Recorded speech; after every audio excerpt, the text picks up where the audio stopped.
Yet another episode of Senior English of Alphos e-learning platform.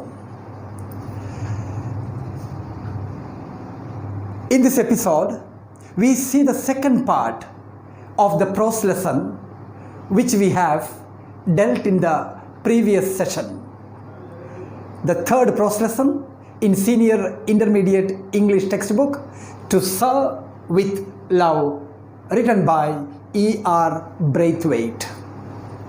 In the first session, we have seen how E.R. Braithwaite, a new teacher, entering a secondary level school, on the second day morning, tries to bring a change in the students, ignoring the rough and rude attitude, the irresponsible attitude of the students. To a great extent, E.R. Braithwaite, through persuasion than punishment, tried to win their hearts, tried to win their trust, and through his talk, he could bring a change in the students, even in their attitude towards the teacher as well as towards their classmates. This is what we have seen in the first episode of To Sir with Love. There we concluded saying that the general importance of what E.R. Braithwaite was trying to give to the students were clearly understood. And at the end we have seen Potter, a student, raising the question, and how Mr. Braithwaite replies to him. Mr. Potter, you should remember that in a little while you may enter your profession, your job outside in the society. There you must be able to treat your colleagues in your job place with courtesy. These lessons of courtesy you must learn here in the school, so that it will be helpful to you and you will become accustomed to giving respect and receiving respect, giving respect to others and receiving respect. This is where we concluded in the first part of To Sir with Love. After this session, or after these words, E.R. Braithwaite was silent for a while. He walked around his desk, then came and sat in his chair for a moment, observing the students. Yes, they were listening to him. They were listening to E.R. Braithwaite, and every word, though they did not understand every word, they at least got the general importance of the teacher's remarks. From here, we continue. After a while, E.R. Braithwaite continued. The next point I would like to tell you concerns the general deportment and conduct of the class. Children, deportment, D-E-P-O-R-T-M-E-N-T. Deportment means behavior, not department, deportment. The next part concerns general deportment of the students, the conduct of the students in the classroom. First, young ladies. He pointed towards the ladies sitting there in the classroom. First, young ladies, you must understand that in future you must show yourselves worthy of appreciations and courtesies we men will show on you.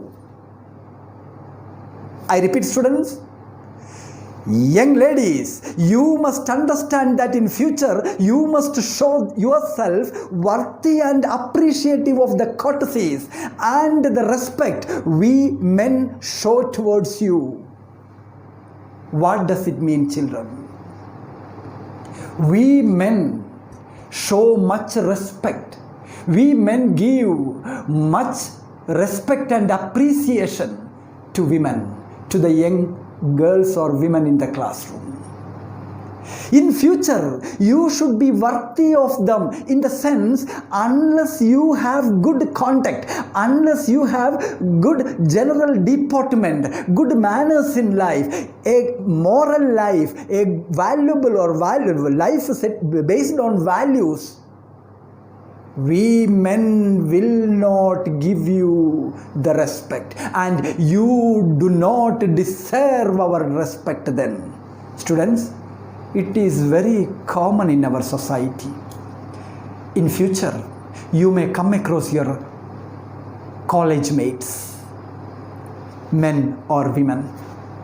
But when we come across women, if they are good mannered, if they have good character, if they are dignified in their life, certainly we will be happy to address them, wish them, meet them, even refresh our friendship. But some women may be there who do not deserve them, who do not lead a dignified life, who do not have good character, who do not have good manners. And when we come across such classmates, what we do, children? We turn our head and walk away as if we haven't seen them. This is the meaning of what E.R. Braithwaite told the young ladies. Young ladies, you must remember that you should be able to be worthy of the appreciation we give, the manners we show to you. If you have good behavior, good deportment, certainly we shall be happy of you. We shall proudly tell about you, and we will feel proud to tell others that we know these young women. But, young ladies, it completely depends on you. It completely, entirely depends on you as well. There are certain things that need your attention. There are certain things that you need your attention, young ladies. But I can't put it to you directly. So, I have asked your teacher, one of your teachers, Mrs. Dale Evans. Students, Mrs. Dale Evans is their domestic science teacher, lady teacher. Mrs. Dale Evans is their domestic science teacher. I have asked Mrs. Dale Evans to discuss with you certain things that need your attention. Certainly, she will not refuse it. And I hope this will be certainly accepted by you, madam. Really, this was right off the cuff. At the moment he thought of it, and it came out of him suddenly, even without a pre-planned talk to Dale Evans whether she would be ready to do it. He told it. This kind of expression is called right off the cuff, a sudden thing that is told to someone without pre-plan. It came right off the cuff. Regarding that, I would have to see Miss Dale Evans during leisure hour, free time, during recess. During recess, I will meet Dale Evans and I will ask her to put it, to lay it on thick, to impressively put it to you. I hope she would help me in this matter. This was what he wanted to tell the young ladies. Now, he turned to the boys sitting on the other side. Now the boys, I have seen stevedores longshoremen. I have seen stevedores longshoremen who looked cleaner than you, who looked tidier than you. See, there is nothing great about nothing weak about, unmanly about. Clean hands, clean faces, and clean dress, polished shoes. Yes, students, do you know those days, and not only those days, even today, our boys are like stevedots and longshoremen. This is a good expression, children. Even today, even in the modern days, we find boys in the class like stevedots and longshoremen, men who are loading and unloading on the seaport, in the seaport. You know, I think. Loading and unloading. They are not tidy. They are not neat. They are working with. Today we find such students in the classroom also. They do not have clean hands. They do not have clean faces. They do not brush or polish their shoes. And what he continued, you know, a man who is strong and tough never wants to show it in his dress. Never wants to show it in his dress. Never wants to show it in the style or trimming of his hair. You know, toughness is the quality of mind. Toughness is the quality of mind and nothing to do with your muscles. Toughness is the quality of mind, nothing to do with your muscles. Students, these are very relevant even today. We come across a number of students who do not comb their hair, have long, disordered, ugly face, curly hair not at all trimmed properly, long mustache and beard, dirty hands, unclean shoes. This kind of appearance, students, youngsters today think that this kind of appearance gives them toughness or make others think that they are tough.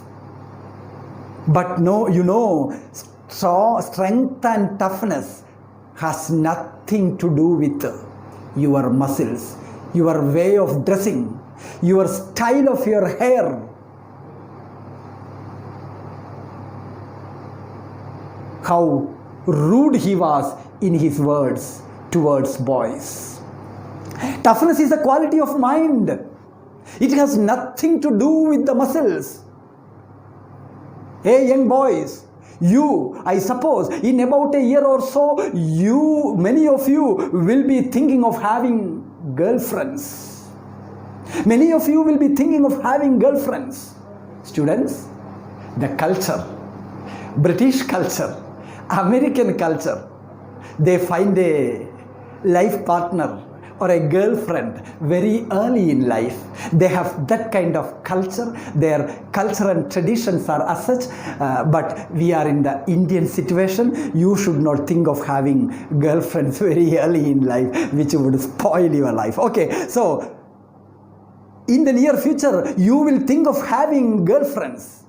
Believe me, E.R. Braithwaite says, believe me, those girlfriends you are looking for, they will think of you much attractive, with clean hands, clean faces, and polished shoes than without clean hands, without clean faces, and as such.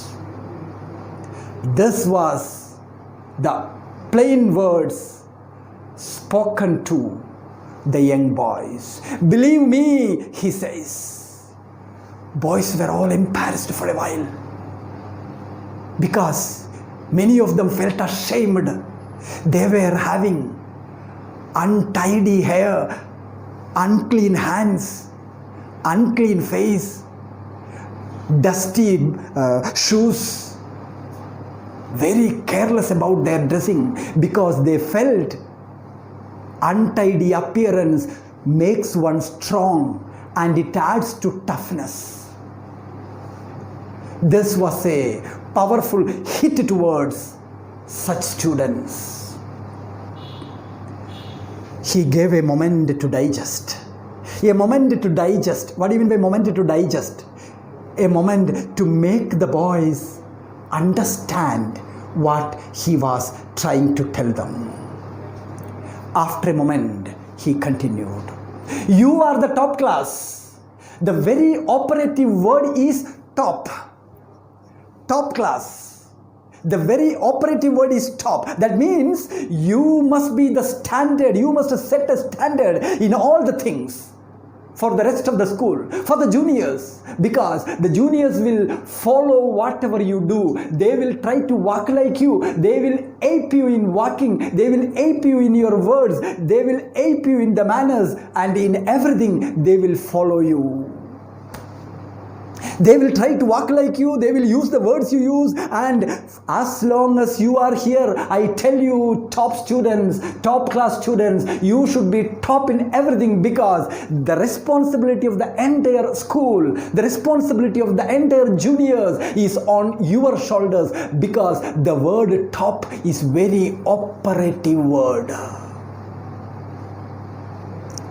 As you are the top class, you should be top in cleanliness. You should be top in deportment behavior. You should be top in deportment. You should be top in responsibilities. Then the juniors will follow you, and you are responsible for the entire juniors in this school.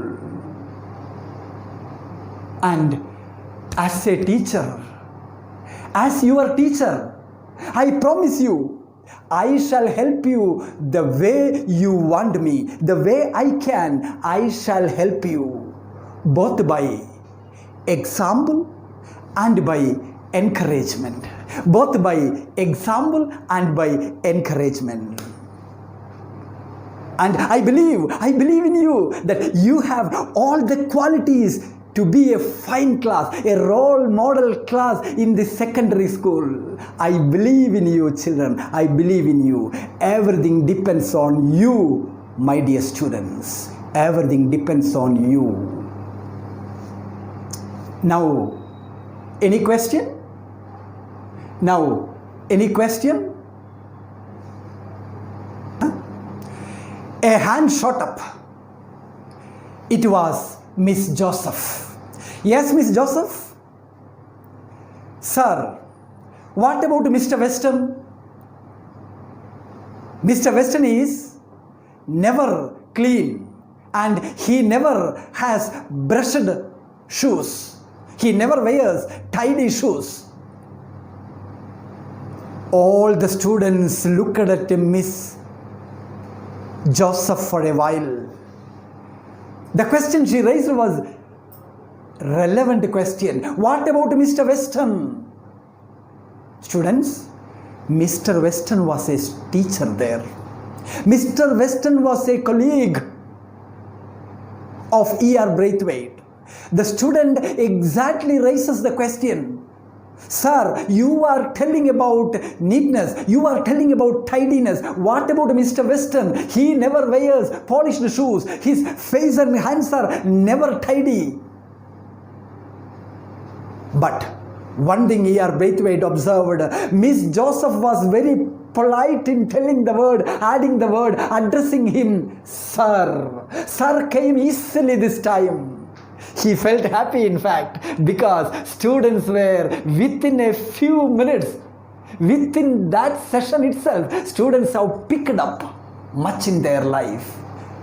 Addressing him as sir came easily this time from Miss Joseph. He answered, Miss Joseph, Mr. Weston is your teacher. Let us not discuss a teacher in his absence. Let us not discuss a teacher in his absence. There was a general murmur of disagreement, dissent among the students. At this response of E.R. Braithwaite, there was a general disagreement among the students. All were looking at each other and murmuring. A murmur Murmur here means grumbling, complained. They were not happy with the response of E.R. Braithwaite. Mr. Weston is a teacher, and let us not discuss a teacher in the class in his absence. Students, this is exactly right.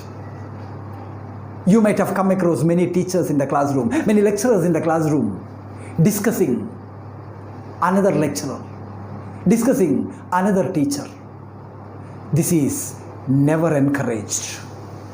What E.R. Braithwaite was trying to say, Mr. Weston is a teacher like me. Let us not discuss a teacher in his absence. There was a general disagreement among the students, and they started murmuring. But immediately Braithwaite said, students, I am your teacher, and I am the one you should criticize. If I fail to maintain the standards I demand of you, I am the one to be criticized. Did you get me, children? I am your teacher, and I am the one who asked you to follow this general deportment in life. And if I fail to maintain, you should criticize me. If I fail to maintain the standards which I demanded of you, you shall criticize me, but not Mr. Weston. Now the students were silent. The hostility, that enmity attitude of yesterday was no more seen among the students. They had smiling faces now. From their eyes, one could observe the respect and regard for the new teacher. Whereas, in contrast to what we see today, the previous day, the first morning he entered the class, a cold attitude among the students towards the new teacher. They demoralized him in the class. But today, what a concern. There is no hostility. The silent hostility of yesterday has completely disappeared. Now, E.R. Braithwaite felt confident that somehow I won the hearts of students. I won a space for myself, a breathing space for myself in the classroom. When does a teacher win a breathing space in the classroom? When students accept him, when students listen to a teacher can say that he has won himself a breathing space in the classroom. Any question? There were no further questions. So, E.R. Braithwaite told the students, the rest of the time of this hour, the remaining minutes, you can spend considering the things we discussed now. Considering the various things we discussed now. But one condition, students, do it quietly. Do it silently. Telling so, E.R. Braithwaite moved to the back of the class and sat there. He sat back and then observed the students silently. Students were all very calm and mannered. At leisure time, recess period, E.R. Braithwaite went to the staff room and met Mrs. Daly Vance, the domestic science teacher, lady teacher I mentioned, Mrs. Daly Vance, and told her, Madam, without your permission, I committed you. Without your permission, I committed you. It was an impulsive commitment that I did for a talk with the young ladies in the top class. Madam, I hope you would lay it on thick. With pleasure, Mr. Braithwaite, she answered. She seemed to be quite pleased about it and promised, Mr. Braithwaite, I will lay it on thick. With this, our lesson ends. Students, we have seen the episode of a new teacher entering a top class in London school in those days of racial discrimination. A black teacher is never accepted, however educated or however qualified he may be, however efficient he may be, however expert he may be, they never accepted. But have you heard, children? A teacher can change the destiny of students. Have you ever come across such teachers in your life? A teacher is not simply to render what is in the textbook. Above that, a teacher has a responsibility in molding the character of the students. A new teacher entering the class has done it, though the students were ill-bred, though the students were mannerless, semi-literate. Somehow his persuasive words, encouraging words, persuasive words were powerful than a stick, a cane or punishment given to children. Today too we come across such teachers who are the role models, who are the favorites of students. A student can be changed rather by persuasion than punishment. A cane may not reform a student, but a word from the lips of a teacher can change the life of a student. That is what we see in this episode, To Serve with Love by E.R. Braithwaite. Students, before I conclude the lesson, let me tell you something important from this lesson. We have a few idioms and phrases coming up in this lesson. I have written them here. Earn a living. Almost all of them you know, I hope. Earn a living, meaning make money to meet one's needs and expenses. Yes, in future you must earn your living. You must earn or make money to meet your own needs and expenses. Earn a living is a fine idiom. Then ape everything. Ape meaning copy, imitate. It is verb, children. Ape everything, imitate everything, copy everything. Lay it on thick. Maybe in the last sentence, the concluding part, I mentioned it. Mrs. Dale Evans promised that she would lay it on thick. The last idiom coming up, lay it on thick. Emphasize, stress the point is the meaning. Next, embark on, start doing something, begin doing something is called embark on. Flung open, open suddenly. Opening something, a door or something, suddenly is called flung open. Pamela Dare, don't remember the incident? She flung open the door and rushed in. Set the standard, fix a standard. Set the standard, fix a standard. These are some of the idioms coming up in this lesson. Please go through them because these are very important from the examination point of view. Thank you very much, children. This is the second part of the lesson, To Serve with Love. It's an important episode for your public examination as well, a lesson for your life. Here I wind up and sign out.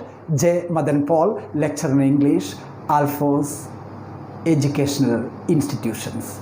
Thank you.